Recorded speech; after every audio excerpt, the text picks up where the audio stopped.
Well, hello, everyone. Welcome to Hope, Heartful Outreach, Positive Encouragement. I am your host, Beverly Rivers, and with me is Mr. Corey Henderson, our producer. How you doing, Hey, Corey? I am good. If I can stop hitting this mic, I'll be all right. Yeah, you're good. Well, it's good to see you again. I'm glad that you're well, and I understand that there was some kind of a disaster incident in Texas this week. Did you Yeah, hear up about it? in north of us. I'm in Austin, so up in the Dallas Fort Worth area, there was a lot of rain and flooding. So Mm, mm, yeah, a lot of people got hit hard with rain. yes. So yeah. Mhm. But it wasn't in your area. No, fortunately for us, we did get some rain, but not nearly as much as that area did. So Hmm. prayers go out to all the people that live in that area because it got Yeah. hit really hard. And Yeah. that was the Dallas area? Yeah, Dallas Fort Worth Dallas, area. Fort Worth. Yeah. Yeah. Well, that is exactly why we are having this discussion.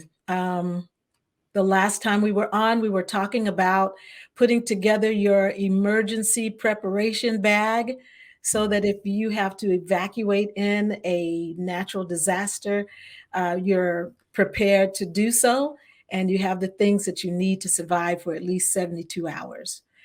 And so today we are going to continue that or extend that conversation to what happens if you are able to stay in your home, which actually would be the most ideal thing in any type of a disaster. Would be able to be, it would be good for you to be able to just stay in your home and do what they call shelter in place or um, bug in. Some people call Bug bugging in. out, bugging in. Okay. This is YouTubers give things all kinds of names, okay? Just I don't know, just sort of trend, I guess, but they call it bugging in, meaning instead of bugging out, meaning I gotta go, I bug in, I'm gonna stay home. Okay. But sheltering in place, staying at home during the disaster, that's the most ideal situation. And I wanted to chat about that a little bit because there's some differences in the things that you need to do for your preps if you're going to stay home if there is some type of an incident. Okay. So today we have we're going to bring back a guest and we're going to bring in a new guest. So Okay. we're going to So, bring back hmm Ms. Annie Rollins. She's kind of our disaster prep coach. That's what I'm calling her. I had to give her a title, our disaster prep coach. There she is. How are you Hello. doing? Thank How you. are you today? I'm very well. Thank you so much. Oh, wonderful. Thank you for agreeing to come back again and chat with us a little bit more about disaster preparation.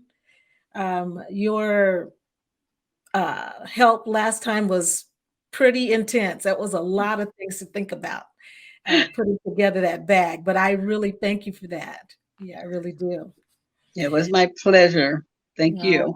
yes. Now, listen, before you left us last time, I always ask everyone to give us their message of hope for the audience. And you gave us a really great message of hope. And I would like for you to start us out today by sharing that message that you gave at the end of the broadcast. Do you remember? Yeah.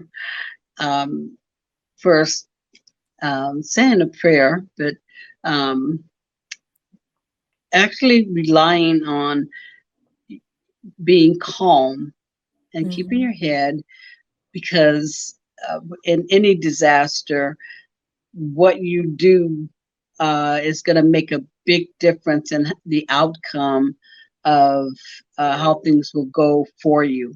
mhm, And so if you stay calm, stay in place, and be prepared, mhm. Okay. that I think is an overall synopsis. Yes, yes. Well, I just thought it was wonderful when you just said stay calm. Stay calm. Is the way you said it was calming. Because a lot of times whenever something happens, especially if something that you have never gone through before and it happens to you suddenly there's a flood, suddenly there's anything, the very first thing that people do is their heart starts beating fast and they want to panic. But if we stay calm and recognize that God's with us, then things will go better. So I really, really appreciate that. Now, since I saw you last, we had one of our supporters donated 3 basic bug out bags, 3 basic emergency packs. Okay. That is so And they, awesome. yeah, I think that was awesome too. So we're going to be giving those away over the next few weeks as people log on and comment and subscribe to the channel. We're going to choose some people to send those to. But in those bags that they sent to us, they have just the very basics. They have some water, they have some first aid, they have ponchos, they have a little, food bars, just a few items just to survive only. And I'm wondering if you have some other items that people might want to think about so they can personalize these packs, because it's very, very basic. So what do you think they might want to consider adding to that very basic pack that they're going to get? Yeah. Think about I guess, thinking about what your needs are for the area that you're in is going to be very important. And so if it's a cold area, you want to make sure that you have warm clothing, Yes. changes of socks, make sure that you keep your feet dry and your head warm. So that's going to be important. If it's hot area, then of course you still want to have some type of hat with the brim on it or something like that to kind of shade your eyes and that. And again, the water is very, very important, because you don't want to, especially in the heat, get dehydrated. But don't mistake that because you're in a colder area that you don't need to drink plenty of water as well. You do need to stay hydrated in the colder areas. And that's important. Being prepared with medications that you use, that's so important, because if you get cut off and you don't have that with you, then you could be into some serious trouble if you can't get to emergency services, or if they can't get to you.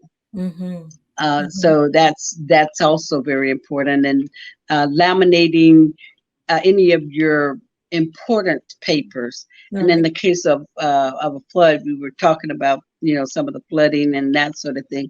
You also really want to make sure that you have everything in waterproof bags or containers, so that stays protected. Because there's nothing more important than someone being able to identify you, or you being able to identify your personal property. So taking pictures of what you have in your home. And of course, we're talking about pre-preparedness. It's not this on the spot thing that you can do at the last minute, because you're saving your life or someone else's when it happens. So you want to pre-prepare and have these things already ready to go, or if you're staying in. Because we're going to talk about that a little bit more later. I just wanted to make sure that if, when someone gets these packs, so the pack is quite small. It does have water, does have some food. It does have the essentials. I think if you have this pack, you can survive. But I can tell you for myself, I got one for me. I said, okay, I'm going to have one too. Let me see what I'm going to do with it. I am unable to sleep on the ground. Okay. So what I did is I put a tent in mine, a 2-person tent that rolls up really nice. And I also put a blow up mattress pad from camping in there. That's awesome. And then I put some comfort food in there, because you taught us about comfort food.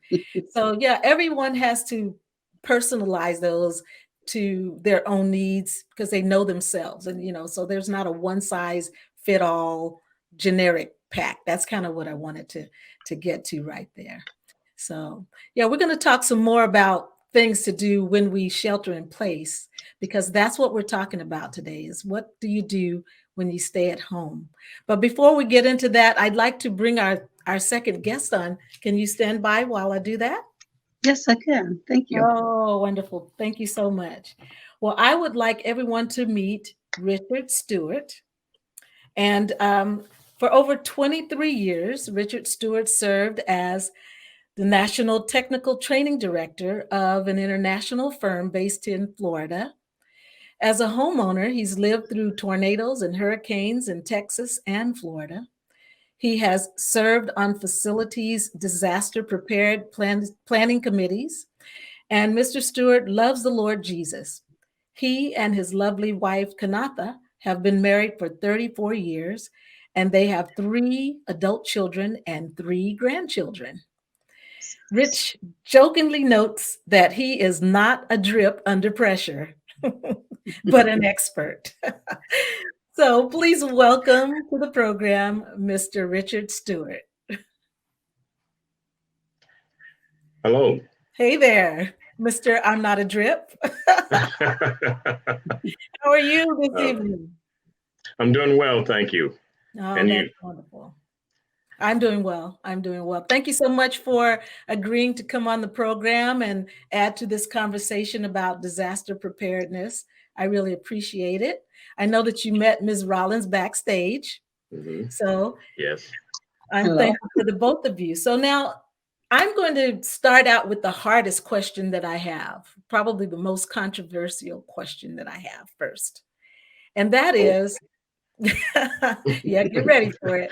So now, all over the internet for some years now, people have been talking about preparing for disaster, and they're not talking about natural disaster necessarily. They're just talking about, you know, collapse of our economy, possible war, and a lot of times we see things like SHTF, stuff hitting the fan. That's not what they say it is, Right. but you know what they're saying. And so there's been all of this conversation and so many YouTubers out there. Hey, grow your own food. Hey, you better like start putting things away. Things are going to get bad. You won't be able to afford it. You won't be able to, there's going to be no food. I just want to get your take or what you think about all of that conversation, because I haven't heard too many Christians talk about it. And I would like to know from 2 people who are Christ followers what your thoughts are about it. And I'm gonna start with Ms. Rollins because she looks like she might have something on her mind. And I know Rich has something to say, but I'm gonna start with Ms. Rollins. Okay. So go ahead and tell me what do you think about all that?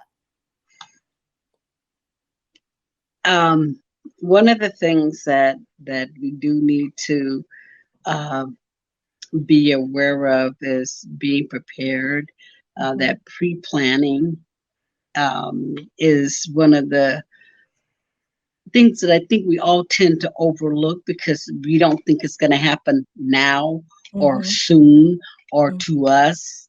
Right. And so I think pre-planning, and we are taught this all our lives really to be prepared. Right. That's one of the phrases that you hear all the time, be prepared. And so I hope that in all the disasters that we have been having, especially some of the major things that can happen, the chemical type warfare that you hear about happening in some of the other countries, we may think that we're exempt of that, but I think maybe not so much anymore. And there are other types of things that happen that is just so beyond us. In our area, of course, is the active volcanoes. And that's, that is a natural disaster, but the fallout from it is the thing that we're not as prepared for and can create some serious issues with respiration and seeing and things like that because of the chemicals in the ash or the fallout from that. So Just based on what you're saying then right now, you think it's a good thing to be one of the people who are putting extra food away, buying extra food, extra supplies in their house, in case there's something unforeseen that happens. Is that right? Yes, yes, particularly because in a situation like that, you cannot go out. Right. You're right. You can't be exposed to it. You can't breathe. Right. It's going into your nose, your mouth, your eyes, and in some cases, you can't even see in front of you. So you have to stay in until it's safe to go out. And then there are other chemicals in that debris that can be long-term harmful to you. Right. Okay, wonderful. That's good feedback. So, Mr. Stewart, do you mind if I call you Rich? No, you can call me anything you want to, except Okay. for a drip under pressure. But anyhow, Okay. Well, Rich uh, is such a good name because it's kind of like an affirmation every time someone calls you that. It's like you're rich. Yeah. yeah, all right. So Yeah, Rich, they don't forget Rich, that's for sure. so Most Rich, ladies don't forget Rich, but anyhow, oh, okay. it, All but in right. Tell us what seriousness, you think. Hmm. but in seriously, I'm listening to Miss Rollins, and people don't understand that you get after a very bad situation that you run into, whether it's a hurricane, the volcano, the fires, you get cut off from different things, your basic needs, so like supplies, water and food is the two main things, Hmm. because sometimes it would disrupt the service people from getting to you. And so what do you do then? If you're not already prepared and have these things already stored in stock, if you're going to be what you call a bug in, if you're going to bug Again, in, is what they call it. you need to have a stock that's prepared, and then those end timers or whatever they're speaking in terms of about economies and everything falling through. What's most important, you need to have something that barterable, that you can barter with, because Oh, that's if the good. system breaks down, there's no electronics, no electricity, you can't use your credit card, Right. and then sometimes products may be more valuable than money, because if no one has water, water becomes a big bartering product. You can barter with that and trade with that. When you're running low 7 days without having any supplies or resources, it gets kind of scary. Example, when the hurricane hit Miami, they were out of all types of supplies. And so our company put together 2 tractor-trailer vehicles and took supplies down there. And they were virtually almost fighting to get water, bread, the simple things that you wouldn't, you take for granted. And so what we have to consider too, when we're going to bug in, have our supplies, because you don't know how long you're going to be out having a food source replenish, or how can you spend your money, or can you buy something? Because if those ATM machines not working, you in trouble. And that's one of the things we say, have those barterable items that you can trade. Now people say gold. Well, what's gold any good when you can't you don't have anything to drink? You need something like bread or food or something you can trade. And that becomes a very hot commodity, is bread and food, the basic necessities. Yes. Yes. Hmm. Yeah.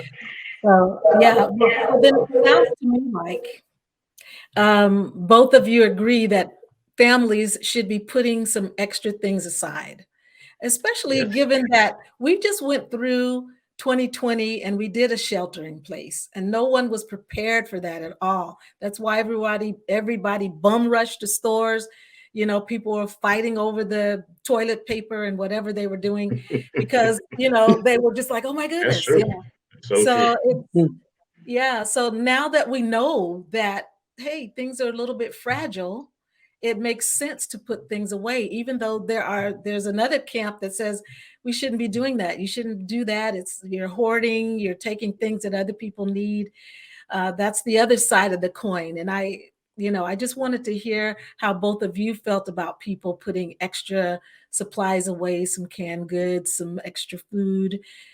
Even there are some people who are gardening and finding ways to grow and store their own food and not being so dependent on the grocery store and the supply chain to bring them things that they need to take care of their family. So both of you agreement on that, or what were you going to say, Yeah. Richard? When you have your own private garden, you got the fresh fruit and your fresh foods there. And some people think it's somewhat eccentric, but at a time when you really need those things, you have it when others may not. And to Yeah. have a little small gardening in your house or one outside, and you can go and pick things fresh, that's good. Sometimes you have such abundance, you might have to give it to your neighbors. So your neighbors Right. know at a certain point, hey, things get bad, I can go next door and get some food supplies for my friends. And that is the most important thing, helping each other during a disaster.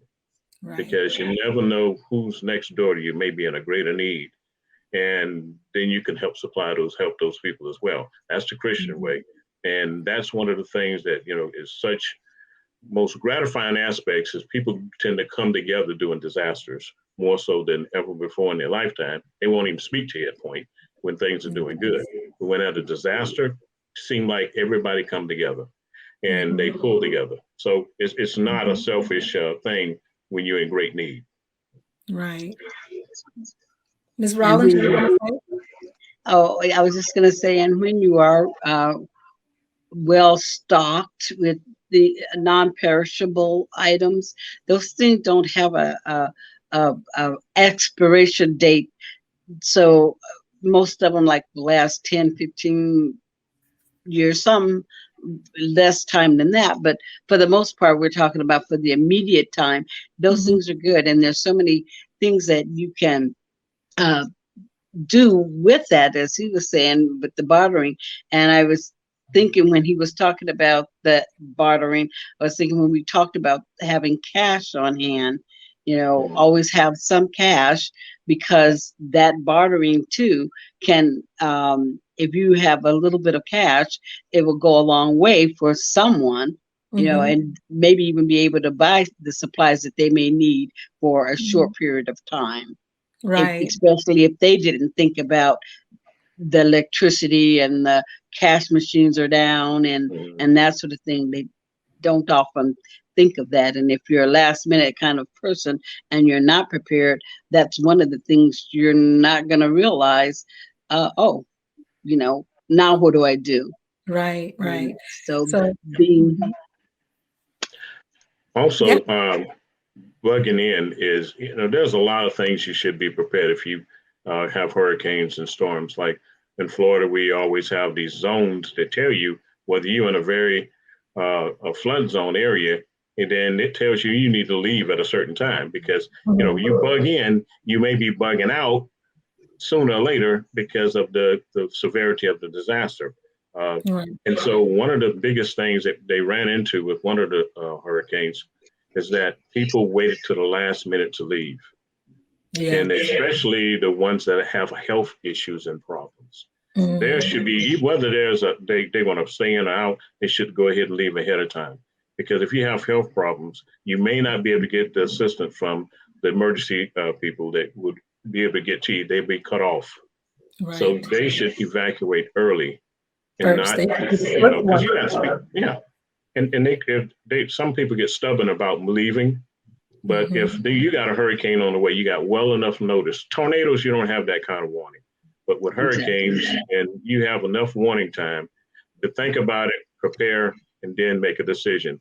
And with the elderly and the sickly, you should go ahead and find those shelter areas that have the emergency need to fulfill you, especially if you have a lot of young children and you're a single mother. Consider going to the shelters rather than sitting inside and letting disaster catch you and your children at a bad point. That happened in New Orleans, and a lot of people got lost, a lot of children and people. So I don't want anything like that to happen, but always be prepared. Move in advance, get your supplies, that backpack. I love that idea. But you also should have the things that if your electricity should run out, then you need to make sure that the non-perishable foods are around you, which Ms. Right. Ross is speaking of. Right. In So vacuum, before we because you're jumping to my other question, and I mean, and that's fine. I mean, because wherever we put this information in the broadcast is good, because people need to hear it. But I just wanted to flesh out that first question, which really was about the hyper prepper people, the hyper prepper people who are prepping, and they've been prepping for the last 10 years, and they've got a bunker somewhere, and they've got ammo, and they're like, if you come after my preps, I'm going to shoot you, kind of those kind of people. And I'm so glad, Rich, that you said, the Christian way is to help somebody. That is really where I was coming from with the question, because I've heard so many people say, look, get your ammo together. And, people start clawing at your door wanting some food, hey, you should have prepared. And I feel like as a Christian, that's just not the heart of God. I'm not saying that people need to give their last preps to someone else when they've got children here who are hungry. That's a different story. But if someone comes to the door and you've got like glue gobs of extra food, and you can give something to help somebody, I believe that's the way that God would have us to do. He'd have us to help each other. So I'm glad you said that. That's, to me, very, very important, that no matter what happens in the world, we don't lose our faith, that we remember God's in control. God knew about this disaster, and everything is kind of a test to see what you're going to do. Yeah. It's kind of a test. Okay, so I'm going to move on to the next question, because I just wanted to see where your minds were about the hyper prepper, protected with a gun kind of mindset.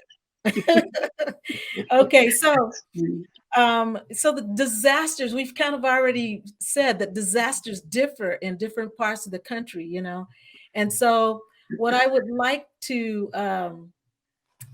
have Rich do for us is kind of share some experience that you've had in a natural disaster, because you've had experience helping with the businesses and also your homeowner. So you've had the experience of having to shelter in place. I want to know what kind of things that are different than what we've already discussed that you had to do to shelter in place.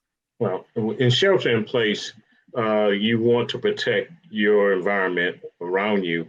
And most of the time, and with the hurricanes coming, everyone put the boarded windows up so the glass break and doesn't shatter and injure anyone. And personally, myself, I have these large bins, and I have rope, and I have sandbags, empty sandbags that I can fill. In preparing for if a storm should come, I can actually take the sandbags and put along the perimeter of my doorway so the water don't flood in, or any area that the water could flood in if it gets too high. But there again, I'll never want that to happen either. But having that available to me, at least I have something as a alternative to slow down the damage that would occur to my house. Also, rope. People have beautiful things in their yard that the wind could blow and make it a weapon to go right through the window or the doors or glass. So tie those things down. Tie down anything that can be moved by wind. And, such as an example of something you would tie down. Well, if you have lawn chairs, let's say you have a gazebo with lawn chairs and all that, you want to tie that down or pack it away, get it out of the way where the wind can't make it a weapon towards damaging your home. Okay. You have your trash cans. Those simple things sometimes be the things that you go, oh, and you should have moved it. If you're going to tie down things, one of the things in dealing with facilities, they want to tie down everything that is not bolted down. And so we would make meetings to prepare for all of those aspects, even to the point of parking vehicles, where if you know the wind is coming from one direction, you don't want to put your vehicle in front of your house. You put it behind your house, because that wind could actually throw that vehicle into your house. So knowing those little simple things like that would be one other step you can take, so you have transportation to leave if you need it. So disaster preparing, and also if you have family members and children, talk to them, tell them why you're doing things, let them be aware of what you're doing. And also, don't wait till the last minute to fill your vehicles up with gas. If you have generators, make sure you have ample fuel. It can at least last you 3 days. I've seen it go as long as 7 to 10 days with it being out to be able to get any gasoline. And gasoline became a very valuable product, when people had to finally make the decision that they had to leave. Right. And cars were breaking down, and so many cars broke down, it gridlocked the highways, and nobody could move. Right. Because they ran out of fuel. Right. Okay. So all those are very important points, tying things down. All of that. I mean, I really hadn't thought about that, and I need to. But Ms. Rollins, what about you in your area? I know you shared about being involved in the Mount St. Helens eruption and having all of that ash. What are some things you had to do to shelter in place? Yes, and here it's similar to what he's talking about with the sandbags, but it's using tarp to close off any areas that wind or ash could come in, fireplace flutes, vents, and anything like that, because the fine particles can come through. So you want to seal your windows off with heavy plastic. If you don't have the heavy plastic like painters use, then use garbage bags and duct tape, that to seal that off, because you don't want that coming in, because then you can't go out. So you don't want it in with you, and then you'll be breathing those particles in. So any place where there's an area where it can come in, then you want to seal those areas off, and make sure that with some of the things like the air conditioning, yes, that's blowing and sucking air in, and that, so you're gonna have to not use those items as well. And in some cases you have to turn off some of the electricity that because some of the lines got so heavy that the electricity went off because it couldn't handle the weight of the ash on that.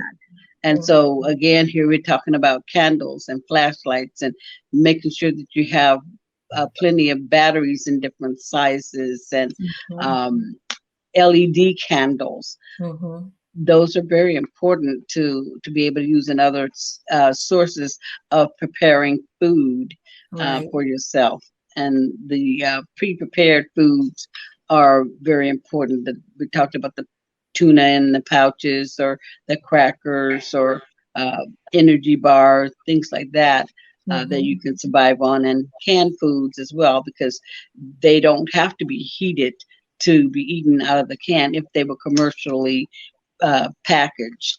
And so it's just things like that will be very helpful. And making sure that when you're sheltered in place, then you're going to be safe. And you also want to try to find an area in the home with the fewest windows and doors, because there's less chance of you getting exposed, because you have a smaller area to seal off. Okay, that makes sense. So yeah, that's a lot of information to process, because really and truly the basics in your home, you pretty much already have the basics, unless something happens to your water source. Right.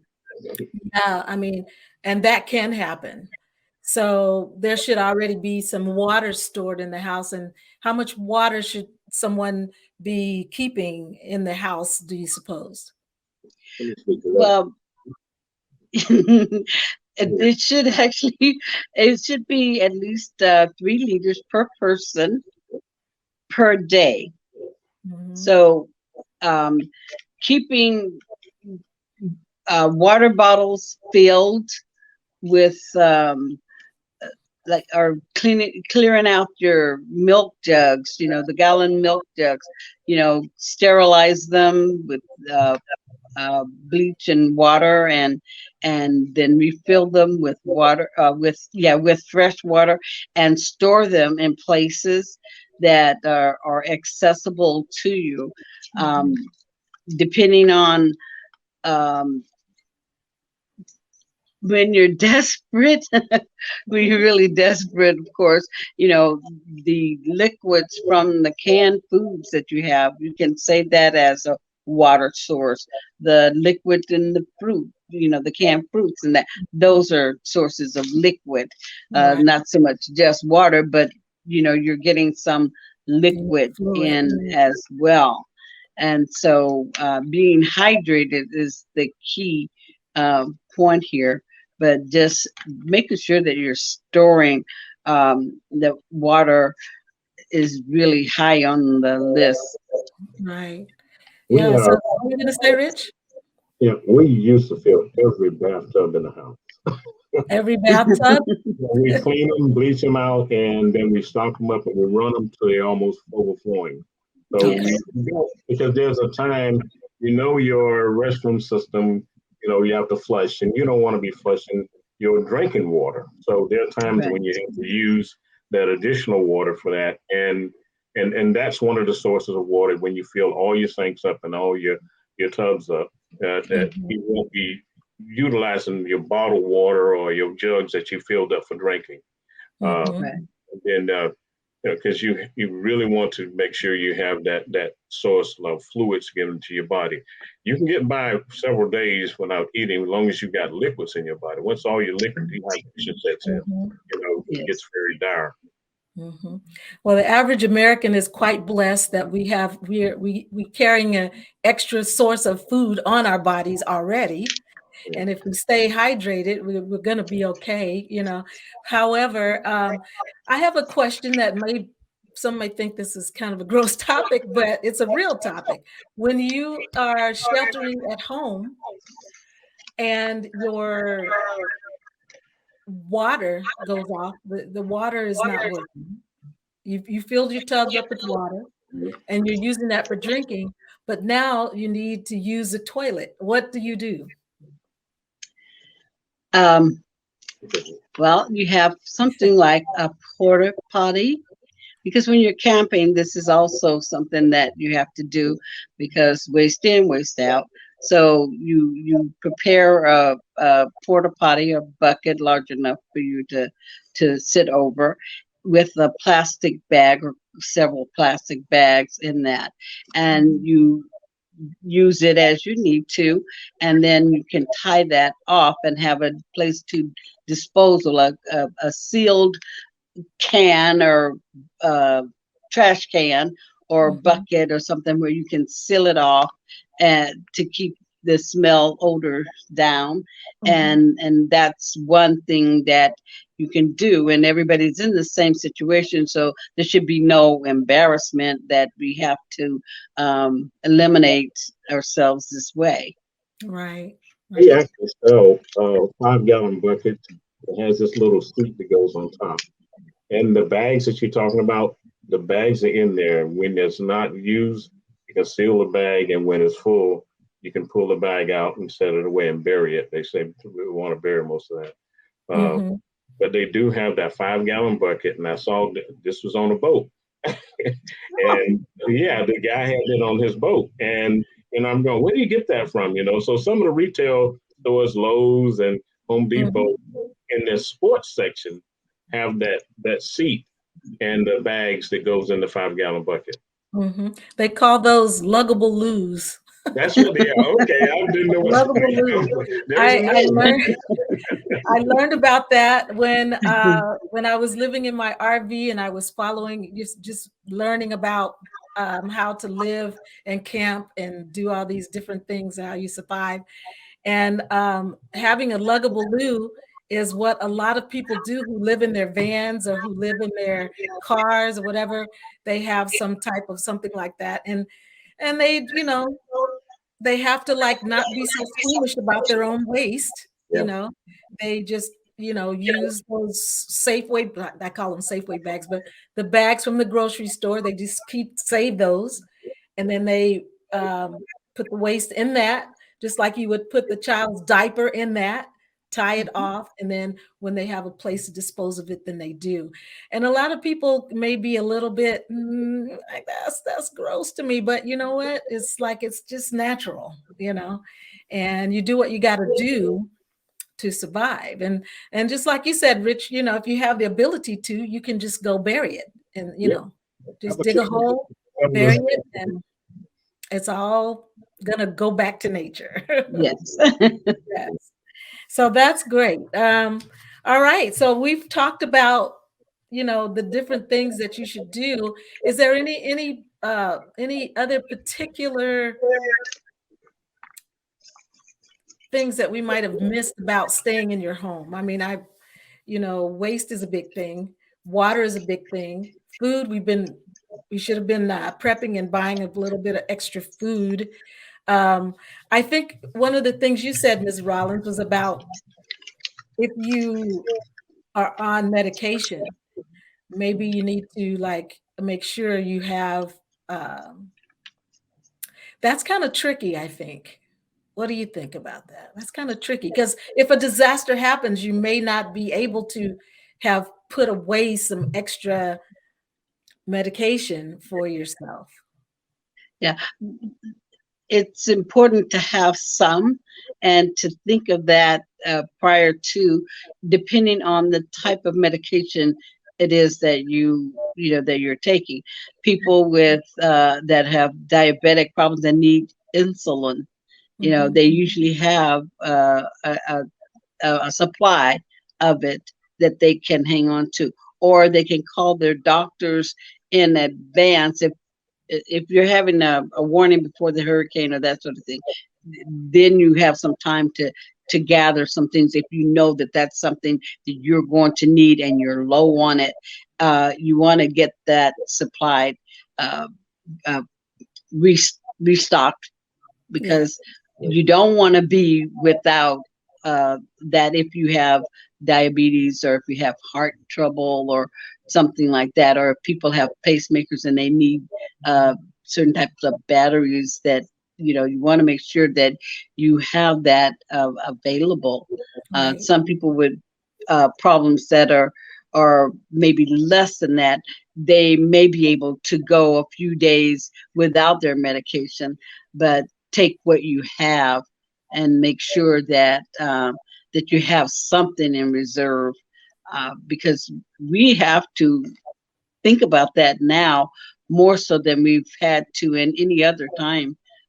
Even when you're living in areas that natural disasters hit, they seem to be hitting harder and in more places that they hadn't been hitting before. Yes, and so it's just wise to think ahead right now. It is wise. And I think that we've said some really important things here tonight about preparing in advance, thinking ahead. Don't let it just roll up on you and you have nothing put away, nothing extra set aside.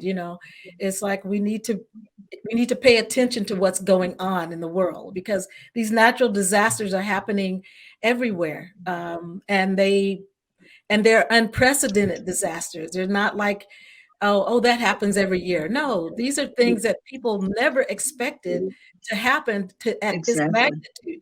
So we've had lots of warning. It's kind of like, we know as Christians that Jesus said, it will be like it was in the days of Noah. Well, in the days of Noah, there were plenty of warnings. And we've had a lot of warnings to say, look, this is happening more and more and more. I better have something put aside so that if it happens here where I am, I can stand a little bit longer. So it's just wisdom. So did either of you have did you think of anything else that we might have missed that we want to just make sure that people know about preparing their home to be able to stay at home if in a disaster?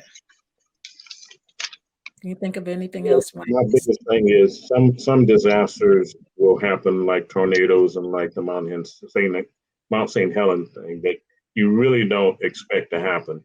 And those things are always big ones that catch you off guard. And, it's just hard to predict those things. And they're Yes. like the flood up in Kentucky. They never knew and never thought that would ever happen. And it was one of those freak things. But Yes. having the minimal things available in your household doesn't mean you have to do extra stuff. Just think about, what if you couldn't get out your house for any reason? Do you have something that you can last you until help can come? And put a timeline on it. Was it 3 days, 4 days, 5 days? Think about those things. And where's my closest relative that I can go to if I do have to bug out? That's another factor. Think ahead of time, and how far I have to drive, and how much gas I'm going to need. So think it through, because some of these disaster movies they have on may seem crazy, but those are very distressful things at times. Yes. So having a plan of action if something does happen. And I want to bring up something that Ms. Rollins said that I thought, oh, I better do that right now. And that is, get that cell phone out. Where is it? Get that cell phone out and get all those names and phone numbers off of it and put it in a written address book. I was like, that's a gold nugget right there, because I know that if I was stranded somewhere and my cell phone is not working, I would not remember anyone's phone number, because we're so dependent upon these phones to keep. It's like our backup brain. And we used to use little paper address books and stuff, and we stopped doing it when we started having, an iPhone or a smartphone. So I think that's really important, so that you can call somebody for help. I mean, so I really am excited about the fact that the two of you came on and shared these nuggets of wisdom with everyone. And before we shut it down tonight, I just want to see if you might have a message of hope for anyone who might be feeling a little bit anxious, or maybe they're an over prepper. I mean, maybe you have a message for an over prepper, people that are just like they've got their guns ready, or maybe you have a message for people who haven't even put anything aside, whatever your thought is. So I'm going to start with Ms. Rollins. Do you have a message of hope to leave with those with the listening audience today? Yes. Trust in the Lord and listen to authorities. You have to do as you're being instructed and do it immediately. And if they say evacuate, go now. If they say stay in place, and don't wander off or try to do other things. The other thing I wanted to add to that is having some type of transistor radio, something to be able to communicate in case the cell phones don't work or you can't get a message out or in other ways. Those radios really does make a difference. And I say stay calm. Wonderful. Thank you so much. Rich? Very well said, Ms. Rollins. Third world countries are more prepared. Third world countries are more prepared than we are. Yes, they are. They have the little crank up radios that you can just crank and it charges itself. I got one. And want to know the outside world, what's going on in the outside world, and where they may be telling you where a location you can get to for more help. But if you don't know where to go, then you haven't prepared yourself properly. And so that's one of the things that have some foresight. Trust God and that He will guide you and make you make the right decisions at the right time. And procrastination is going to be the biggest killer. And so what we want to do is not procrastinate, act. And people like Ms. Rollins and you, Beverly, and thank you for inviting me. I hope the right people hear these things, because there is always hope. Yes. Don't ever think there's never hope. There's always hope. And we have to look forward to that if we pay attention Yes. and pay attention to God. Yes, pay attention Yes. to God. Well, those are wonderful nuggets of wisdom and wonderful words of hope. And I just have to say, as you were speaking, it came into my mind, God has not given us a spirit of fear, but he's given us a spirit of power, of love, and a sound mind. And that's what we have to stay focused on, that God is with us and he's given us a sound mind, and we need to just seek him and know that whatever we're going through, he knew about it before we got to it, and he's going to see us through it. So that's my little nugget of hope and inspiration at the end of this broadcast. I want to thank both of you for being here. I appreciate you so much. Ms. Rollins. Thank you. Rich Stewart, thank you, sir. Appreciate you. And to our listening audience, thank you for being here. Make sure that you subscribe and make sure that you make a comment on this video or the previous video so that you can be entered into that giveaway. We want to give those packs away to someone who will really use those. So God bless you tonight. And our producer is back. That means that we are out of time, but that's okay. We are going to shut it down now. So have a great evening, and we'll see you on the next one. Have a good evening. Thank you so much. All right, you guys. Enjoyed you.